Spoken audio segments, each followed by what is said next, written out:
The neoclassical buildings of Andros are the defining architectural feature of the Hora. Most were constructed during the island's golden age of shipping, approximately 140 and 150 years ago.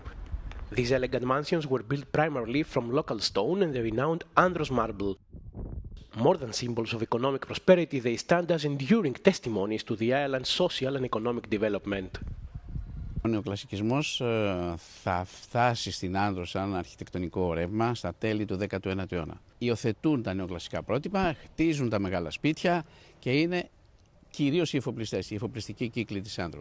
Και έχουν εικόνες και πρότυπα από άλλες πόλεις, κυρίως τη Σύρο, τον Πειραιά, την Αθήνα, αλλά και πόλεις του εξωτερικού. Και επομένως θέλουν να μεταφέρουν αυτά που βλέπουν στην Άνδρο. The Goulandrous and Emberikos families have left an indelible imprint on Andros' maritime history and cultural heritage.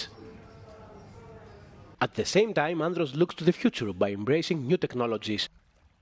The so-called Andros AI enables both visitors and residents to ask questions and instantly receive information, recommendations and guidance on what to see and what to do across the island.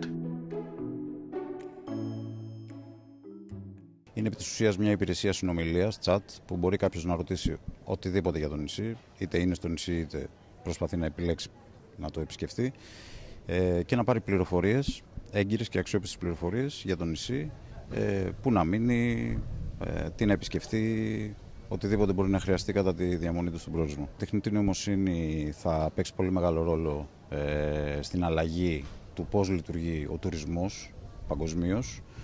Και η Ελλάδα, που είναι ένας κατεξοχήν τουριστικός προορισμός, θεωρώ ότι θα πρέπει και θα αναγκαστεί να υιοθετήσει τέτοιου είδους τεχνολογίες για να μπορεί να προχωρήσει προς το μέλλον. Andros is the northernmost and second largest island in the Κυκλάδες after Naxos. Αρχιτεκτονική ιστορία και νέες τεχνολογίες. Στόχος είναι η διαφύλαξη των νεοκλασικών αρχοντικών αλλά και των παραδοσιακών σπιτιών στα χωριά. Ακόμη, οι ντόπιοι αναζητούν νέους τρόπους αφήγησης και στήριξης του επισκέπτη που επιλέγει το νησί. Από την Άνδρο για το Euronews, Απόστολος Στάικος.